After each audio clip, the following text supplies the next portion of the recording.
them soft lips. Welcome to 360 Sports Network. I'm Alex DeLaverson, and with me is James No Doubt Dotson.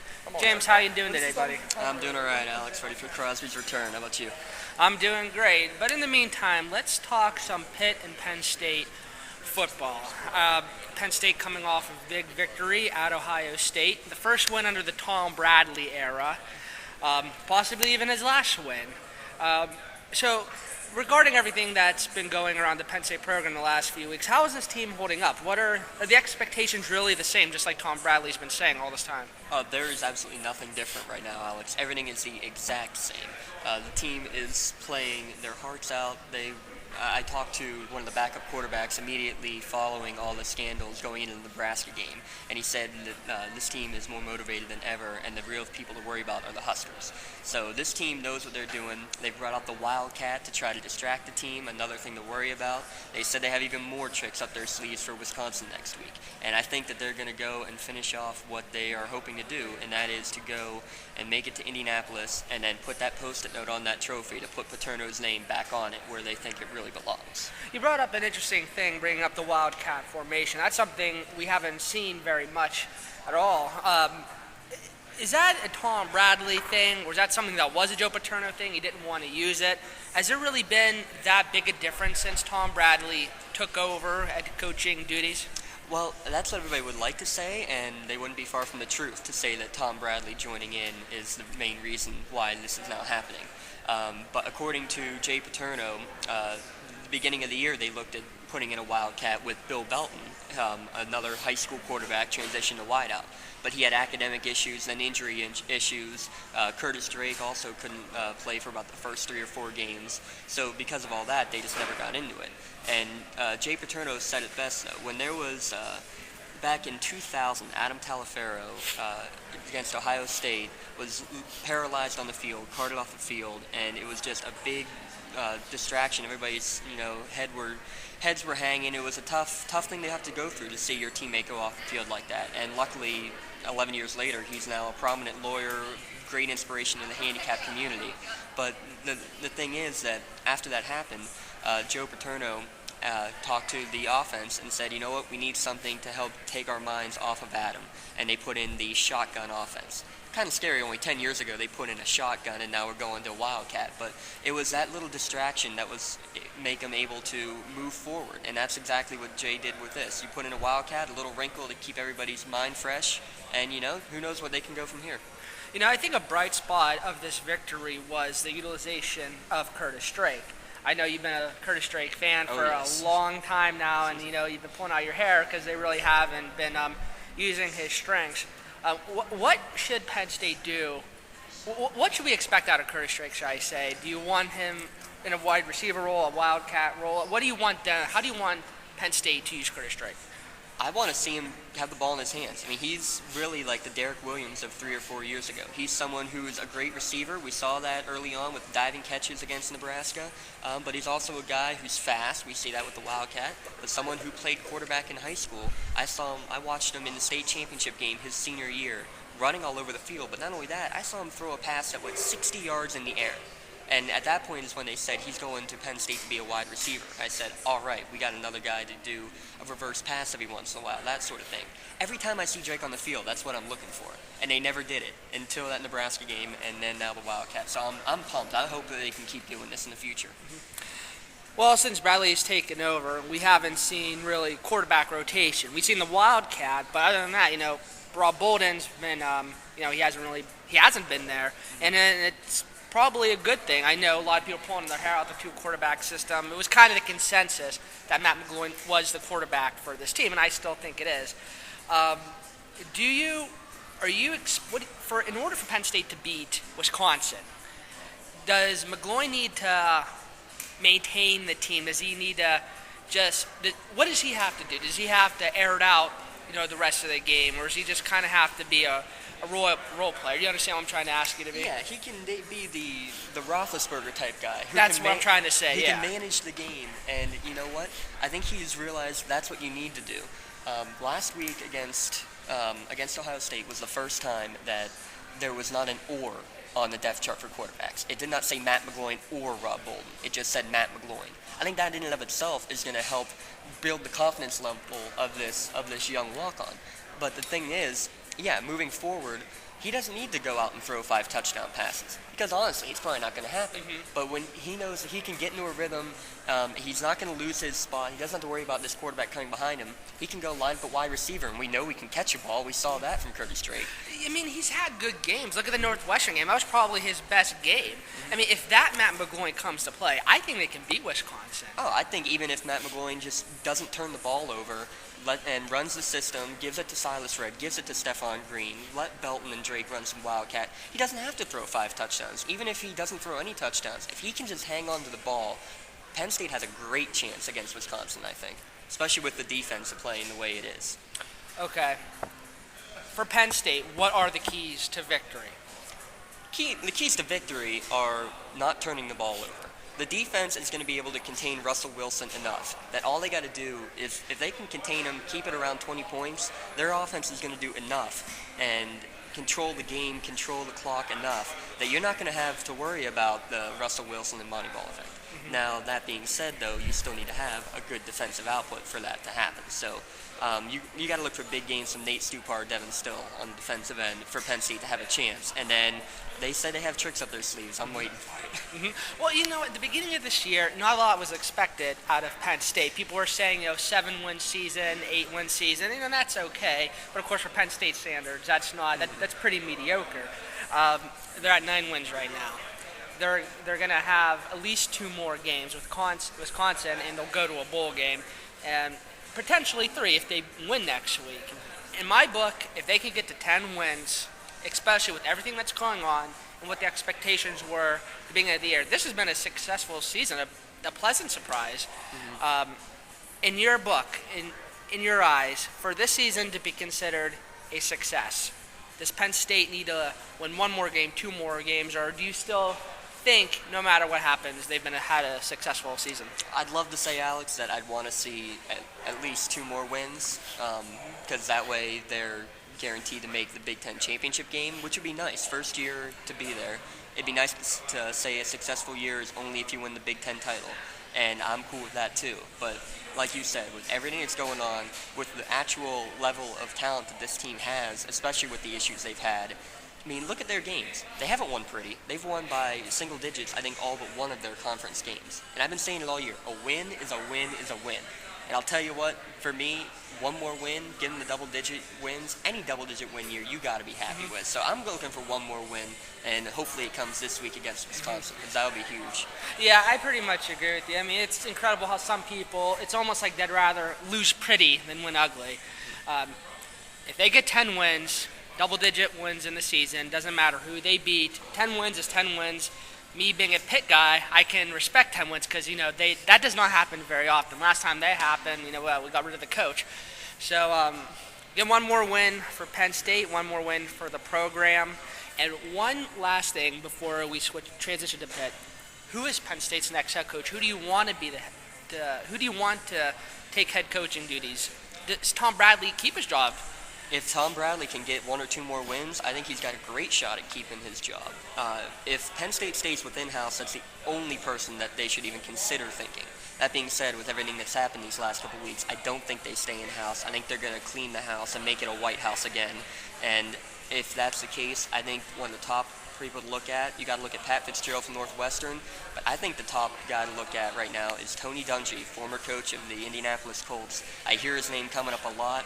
I don't like Urban Meyer. I don't think that he would be the proper coach. He's had a couple of issues in the past too, and word has it that he's probably going to Ohio State if he goes anywhere anyway. So my vote is to look at Tony Dungy. Yeah, I kind of feel the same way you do, although I think if Penn State wants to win, Urban Meyer's the guy, but they're like you said, they're probably going to clean house. I think they should clean house, and if they do keep anyone, it has to be Bradley. But like you said, Urban Meyer has had some issues. I want to say baggage, because he's a good guy, good spiritual guy. But, everything with his health, and he kind of jumped ship. They need someone there for the long haul. Every coach will have their baggage. Yeah. Let me give you a couple other names. You tell me just yes or no, all right? Pat Fitzgerald, we said him. What do you think on that? It's a solid pick, but nothing that would, make me go, if I'm a Penn State fan, that doesn't exactly excite me. You know what I mean? How about Al Golden, formerly Temple, now at Miami? The same thing. I'm not that excited over Al Golden. They need. I think they kind of need to hit a home run. He does have ties to Penn State, right? Yes. I think they're going to get someone with no ties. Yeah. You know what I mean? Which is why I think. All right, let's go no ties then. How about Bill Cowher? You know what? It's never going to happen, but I think it would be a great idea because Bill Cowher, I don't think he wants to recruit college kids. Yeah. But imagine having, the legendary Bill Cowher, who's won a Super Bowl, been to 2, leading your program. Everyone's going to want to play for him. He has connections to the NFL. I think it'd be a great pick, but it's not going to happen. He's not coming to Penn State, in my opinion. I don't think it's going to happen. I don't see him wanting to coach college. I don't blame you. Dave Wanstead? Jeez. Next. No answer. No, just next. Yeah, just next. One last one. I've heard this guy's name thrown around very, very quickly, but not much on it. Honestly, I can't pronounce his name, but they're looking at guys from the service academy, especially the Navy coach, formerly from Hawaii. I mean, both him and the coach from Air Force, very strict, regimented programs. They think that's something that you need. Both run a triple option offense that probably won't be able to last. What do you think of going that sort of route? I don't know how I feel about Penn State running a triple option, all those. Whatever works, but I just can't see it mesh. I think in terms of what I see a Tony Dungy because he is Mr. Spirituality, Mr. Christian guy. They need a healer as a coach. Yes. Tony Dungy, it's like he's almost the savior in people's eyes. It's like there's like a halo around him. Yeah. You know what I mean? And like all this glory, whatever. I think he's the best guy, and he's a good coach. He won a Super Bowl, and he's someone who generally cares about the kids. God forbid, if there's something that happens with Tony Dungy, then I lost all faith in humanity. If this guy commits a violation or if he does a crime, I'm done. So I think he's the guy. I think you nailed it right there. He's the guy who's going to be as clean as a whistle, as clean as you're going to get. So I think you're right there. But he's a winner, too. Exactly. That's perfect. So if you want to get both, and the fans and trustees are going to want to have the winning characteristics, too, you got to go that route. And I will say, on the he was asked about the potential head coaching position at Penn State a few weeks ago before the whole scandal happened. He didn't deny it. He said, are you the next Penn State coach? He said, Joe Paterno is going to be there for a while, so there's no need to worry. Yeah. He could have just said no, and but no, it's in his mind too. Let's be real. He's entertaining the idea at least. And let me say this too to wrap it up. No matter who the next head coach is, I will personally guarantee Tom Bradley will be on that staff. Really? He will be on that staff. At least as the coordinator. I don't see that happening. I just don't. They want a clean house, and I would keep him. You know what I mean? Because he's a great coach, and as far as we know, he had nothing to do with the scandal that's the allegation. thing. If you do completely clean house, if you don't keep at least one guy, and Tom Bradley is the guy who's had contact with every single player on that team, that if you don't clean house, you're going to lose a lot of people transferring. You're going to lose a lot of recruits that way too. So I think that's something to keep in mind. I don't mind a clean house, but I think Bradley's got to stay. He's been too good for that. I think if it's not Tony Dungy, I think he should be the head coach. Those are my top 2 candidates. Yeah. I seen Tom Bradley before I met him. He's a great guy. He's a disciplinarian. In my book, he's basically been running the team for at least 5 years down there, probably even more. At least, man. Everybody knows it. The players know it. And me being a Pitt guy, I wanted him to be the head coach at Pitt so badly because I know how great of a coach he is. Of course, he's interviewed places, never got the job. So there's been some, issues. Maybe he's not head coaching material. He's been at one place too long. Like I said, he should have been the head coach at Pitt, but it is what it is. Yeah. So well, let's switch over to Pitt. A completely different story. I hate to say this, but the last couple of years you've heard stories of Pitt players getting arrested, and now it comes out that the Penn State program is the one getting in that sort of spotlight. Todd Graham comes in with a completely new attitude, and first things first with fixing the program, getting everybody to class, that sort of thing. And I love it. I love every minute of it. But bad thing is though, they are currently 5-5. They are not playing well. They're not grasping the new offense yet, and that's to be understandable. They're going from a pro-style offense to take a snap every 10 seconds offense. Well, let's start first with this week. All right. Backyard Brawl, West Virginia, on Friday night.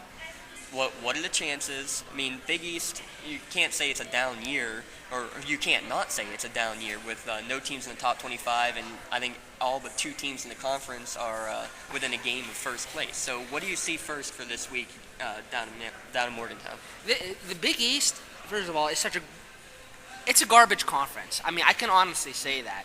And not all of it, is Pitt's fault or Louisville's fault. It's just, there's no great teams. I thought West Virginia was the only great team.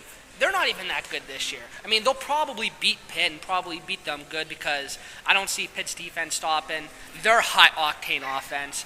And another thing people don't know, there is a lot of history between Dana Holgerson and Todd Graham. To me, that's just as interesting. Dana Holgerson accused Todd Graham, his Tulsa team when he was at Oklahoma State, of faking injuries. And, of course, Todd Graham refuted it, and so forth. So there is a history there. And there's also a history with Calvin McGee, Pitt's co-offensive coordinator, running back coach. He was a leading candidate to get the West Virginia job. But he has been stating that the reason he did not get the West Virginia job was because he was African American, because he was the whole race thing. You know what I mean? There's so much, There's so many underlying juice. stories. You know what I mean? And underlying and usually I'm not one to get into that kind of stuff, but because both teams are so bad, it's almost like I'm nothing else.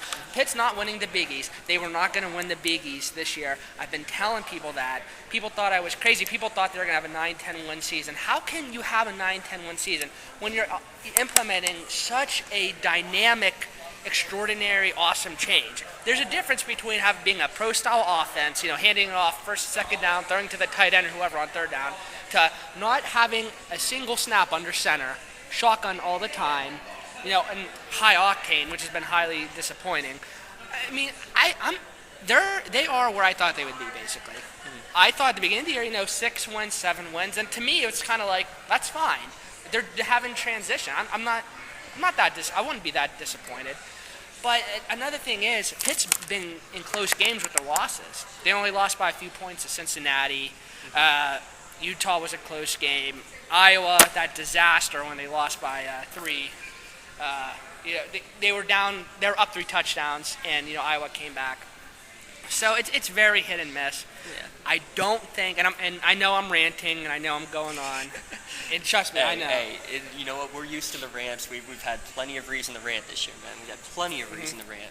Well, let me catch my breath here. And I'll calm down before we go on. And I think Dave Wanstead should have stayed only because there wasn't anyone that much better out there. Mm-hmm. The only person I thought I would have rather had in there was Tom Bradley. You know what I mean? And they could have competed once again for a Big East championship. Pitt's administration, Steve Peterson, fired the last 2 head coaches at Pitt after winning a Big East championship. So does that tell you kind of an idiot? It's almost like a suck for luck type thing. It is. It's like they want to lose. And suck to stay. And I know they're not supposed to settle for mediocrity. I know that. Mm-hmm. But you have to realize Pitt's not Penn State. They're not a top 10 program. You got to take baby steps. I think the beginning with the Mike Haywood, that was a disaster. And they kind of pushed themselves back. What I would have done, I would have maybe kind of, I don't want to say give him one set of heads up, but give them a little bit more time. If they continue to regress, fine. I just felt like they could have competed again for the Big East title, and they've taken a step back. And now they're moving to the ACC. I don't think Todd Graham's offense is going to excel in the ACC. I think that's a conference where Dave Wanstead could have done great in. The powerful running. There are a lot more spread offenses showing up. I mean, Clemson this is their first year running a spread offense in the ACC, and they're currently 9-2 overall, and they've already got a spot in the ACC title game. But I mean, I want to look here at the Big East standings, man. The top teams right now are at 4-2. That's Louisville with a 6-5 overall record, and Rutgers with an 8-3 overall record. 3-2, you have Cincinnati, West Virginia, and Pitt. All of them right there, 1 game away from being in a big 3, 4, 5-way tie at top of the conference. Any one of these teams, even Connecticut, if they win their last 2 games, they'll become they'll end up as a 4-3 conference record, and they'll be 6-6 overall. And there is a legit shot that they could end up winning the conference with that 6-6 record. I think West Virginia is going to win it. I still think at the end of the day they're the best team, even though they lost to Louisville. I think when all the when the machine is going correctly, I think they're the best team. They do have a good offense. Dana Holgerson is a good coach. I don't see Pitt beating West Virginia. I think West Virginia is going to win their next 2 games. That being said, like you were mentioning, it's anyone's conference. Yeah. Connecticut, Louisville. I mean, Pitt has statistically a chance, although they have a tougher road than most. But if I'm a Pitt fan, do I really want to see Pitt get slaughtered in a bowl game? Now, if they can go to the BCS, great. Because just for the sake of going to the BCS, if they're going to the BCS and lose 50-3 or whatever, I hate to say I'm okay with it, but I'll take that. It's still a conference championship. You're still going to the BCS. But if they lose to West Virginia, part of me, this might be sick, would be okay with them losing the following week because I don't want them to go 6-6 into some meaningless toilet paper bowl and get blown out by Western Kentucky. You know what I mean? No, yeah, I understand that. And, I mean, I think right now bowl projections, let's see. Bowl projections, you're looking at the Beef O'Grady St. Petersburg Bowl. Oh, yeah. And that would be playing them against East Carolina. Oh, that's just wonderful. Yeah, really. And some of these bowl games, I mean, they're fun for filling out like a sheet, for like games and stuff. Other than that, I'm not watching. The famous Idaho Potato Bowl. I mean, you want to go to that one? Wyoming versus Ball State in the New Mexico Bowl. That's gonna be a real barn burner, yeah, right? Exactly.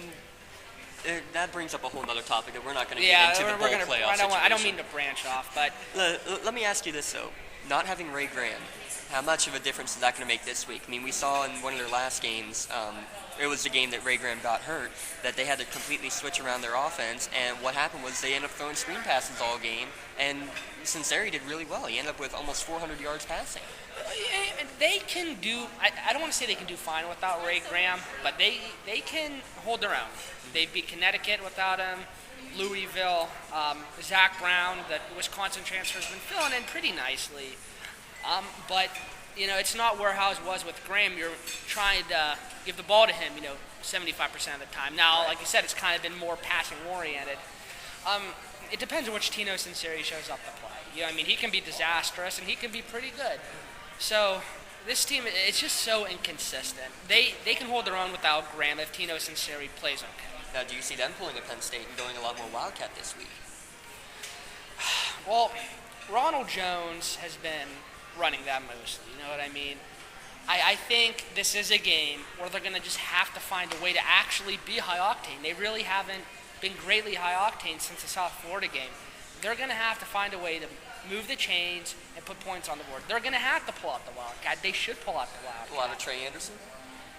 No, I was never that big on Trey Anderson. I mean, he was a true freshman getting thrown into the mix. I mean, I understand Sinceri wasn't playing that great, but people have to understand Sinceri, like it or not, is the best chance to win. Exactly. I still don't think Trey Anderson's not going to come in there and light it up. I mean, I wouldn't be opposed to the Wildcat. They have to do something different this week. To answer your question, they have to do something different. I wouldn't be opposed to the Wildcat. Well, and I mean, something different may be completely different. Maybe you see half the snaps under center this week. I mean, that's something that Holgerson and West Virginia wouldn't be expecting, I wouldn't think. I mean, could they go something like that to try to change things up? Well, I mean, they go under center sometimes since Ray Graham's been hurt, and they've been using it a little bit. Well, that's what Zach Brown's been used to too. Yeah, that's the thing. I mean, when Todd Graham implemented the system, I felt like the players really didn't fit the mold. Mm-hmm. I don't want to say completely go to a pro-style offense or go under center, but if they can use packages, use a Wildcat package, use a package under center, use regular shotgun, they got to do everything, a bit of everything, and they're going to have to put points on the board. They're going to have to find a way. I was critical of Coach Graham for going for it on some fourth down situations. Well, like 4th and 25. Well, that's ridiculous. I mean, I don't care who you're playing, but they're going to have to go for it on a couple fourth downs here. Maybe if they're on their own 40, mm-hmm. they're going to. West Virginia's coming to play. They're going to beat up on Pitt. You got to stun them early. If you're going to beat the Mountaineers, you got to stun them early. Well, listen, the last couple of times they beat West Virginia, it was with Pat White and Steve Slayton. How did they beat them? They had great defenses. Yes. If the defense can hold their own, and it's going to be a tough task, and they have a chance to win. Right. So it's come down to the defense, and if Pitt can finally become high octane.